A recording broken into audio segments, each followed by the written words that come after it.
everyone, welcome back to Garden to Table Bliss. I'm super excited today because we have a special guest. This is Becky from Mysavoryadventures. Hi everybody! We met in grad school about 14 years ago, and throughout the years we both have found our passions, mine being gardening. And mine is cooking. So what better way than to bring our two passions together to collaborate in this amazing YouTube experience? Well, for one, my husband and I love to travel. And when we travel, I look for different restaurants, family restaurants, street food, and I love bringing that home with me. And to follow up, I like to entertain. We are very well known at the Sugar household for good food and good cocktails. I can vouch for that. And of course, wine. Oh my goodness. And you might as well go ahead and pair some chocolate with that. Mwah! Bon appetit. In all seriousness though, I would highly recommend checking out her website. She has listed out all her top recommendations around the world, where she's been, where she stays, food, restaurants, and she also lists some recipes that she comes up with herself. I think your next episode is going to be on lavash pizza. Using 5 different cultures, using Middle Eastern spices, using cheese imported from Israel, using a harissa marinara influence from North Africa. It's definitely a representation of how beautiful food can be when you bring so many different cultures together. So if you can't already tell, she's super passionate about it, so go check her out. So today's feature is all going to be about eggplant, from the time that Kelly has planted it to the time that she plucks it. I love that you said pluck it, because a gardener, we call that harvesting it. But anyways. Minor details.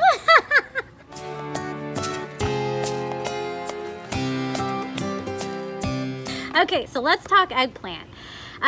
Eggplant it's also known as aubergine and brinjal. Have you heard of, or brinjal, I believe. I have never heard of brinjal. I've only heard of aubergine. So new to me too, but fun fact, it's a perennial plant. It's warm weathered. It likes full sun. Perfect for LA. Yes. It likes a lot of water. Once it starts to bloom, you need to make sure that you're frequently watering it. So it's not a bad idea to put a layer of mulch on top to help retain the moisture. There's 2 ways you can plant it. You can start, I personally this year did direct sow into my garden, and it took about 115 days to actually get my harvest. Or you can start early and plant in your seed trays. This year I planted Black Beauty. You would want to plant your seeds either way, about a 1/4 inch deep, or if you look at your seed, you want to plant double the size of the seed depth. You also want to plant 1 per square foot. This plant gets about 3 to 4 feet tall, and it needs the space to sprawl out. Fertilizing. So you want to fertilize when it first blooms. So they have these beautiful purple flowers. As soon as you see those, go ahead and fertilize your dirt.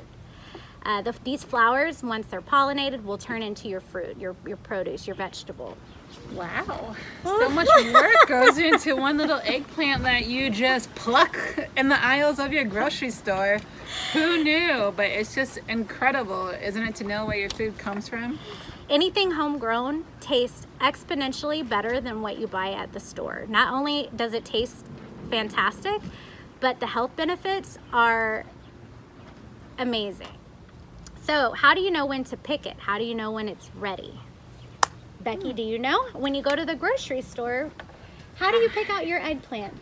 You know, they all just look so shiny and purple. And with watermelon, you do a little knock like this. With eggplant, I've never learned anything. So, Kelly, please. So, I have 2 examples here. You ideally, with eggplants, size does not matter. So, interesting. Dirty. Food for thought, my friends. So you want to look at actually the skin. So I don't know if you get a good view here, but this is an example. You want the skin to be glossy, you want it to pass the fingernail test. So you get your fingernail, you'll poke it. If it stays the imprint, then it's ready. If it's still hard, it's either not ripe or overripe. So it's important to look at the color. You want it to be uniform, glossy color, and you want to look at the texture of it. So this would be a perfect eggplant. Now, some eggplants, they have a lighter shade purple, which means they are overripe. You'll feel that it's more firm. You can try your fingernail test and it's gonna fail it. It disappears right away. You'll also see the bottom has mites that have starting to eat it. You could still eat this, okay? This is not past due, but you would wanna make, I believe, casseroles, or what could you make with something that's a little overripe? And with something like this that's gonna have more of a natural bitterness, then I would make sure to cook it down a lot, like Kelly said, use it in casseroles. Or if you ever heard of an eggplant caponata, which is this eggplant slowly simmered in a tomato and oregano and some green peppers if you like, and a little bit of capers and olive oil, it is mwah. Yes, this would be still edible, but I would say anything past this lighter shade of purple, let's say it gets more to like a grayish purple, toss it. You can also tell by cutting it open, and if your seeds are dark, like a dark color, and they're big, then that's overripe. You're not going to want to eat that. And you'll also see that the flesh is very tough and thick, so you'll toss that one out. So when cutting your eggplant, you want to make sure to use shears because it is a very thick stem, and at the base there are a lot of spikes that can hurt. So cut it with your shears. Store it in the refrigerator for up to a week. Don't wash it before putting it in a bag and storing it. Just when you're going to cook it, pull it out, wash it, and then do your thing. So, Becky, what are you going to do with this eggplant? What do you have in mind? Well, so many recipes come to mind, but immediately, since my husband is from India and one of his favorite dishes is what's called the Eggplant Bharta, made from northern India. And it's an eggplant that's been slowly cooked with some tomatoes and Garam Masala and garlic and ginger. And it's just, the dish is sweet and spicy and savory. And you just eat it, you can eat it with rice or with some naan bread. So here I have my eggplant, so I'll give you a quick tour. These plants are beautiful. I love the purple veins and the leaves. And this is one of the big ones. Let's see how it's glossy. The spikes I mentioned earlier, if you look closely, yeah, they'll bite you. So wear gloves and use some clippers for these. Let me see. These are the beautiful flowers that I mentioned. They're starting to close up. This one was fully open earlier with the sun coming down on it. Okay guys, so we're in the garden and we are going to harvest some of our eggplants. Ooh, so excited. I can't wait. Here's one. It's perfect. It's glossy, good size. Wow, that's perfectly round, and they're just so different looking from the ones you typically see in the grocery store. That is very true. Look at this one. This one is oh nice wow! size. You see it's the like gloss? a pumpkin. Wow, it's perfect.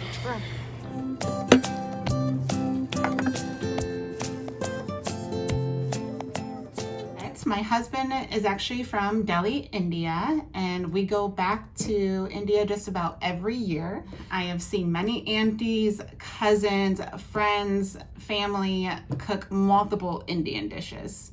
Therefore, I have decided to create an Indian dish that's called Baingan Masala.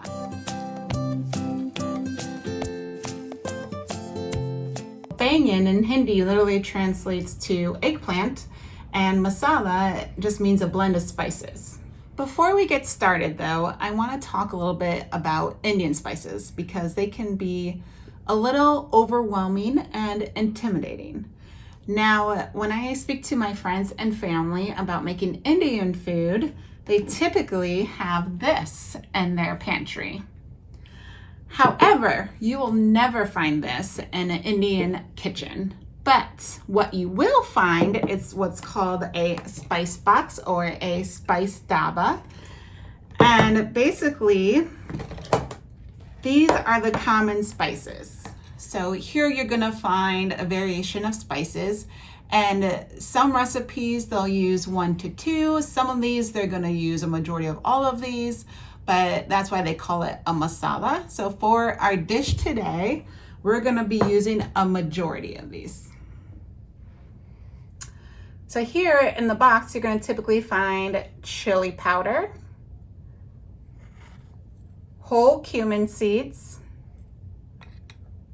ground cumin, whole mustard seeds, of course, turmeric, and ground coriander. And last but not least is Garam Masala, which is a spice blend similar to curry seasoning. However, this is made of warm spices like cinnamon, cloves, nutmeg, and cumin.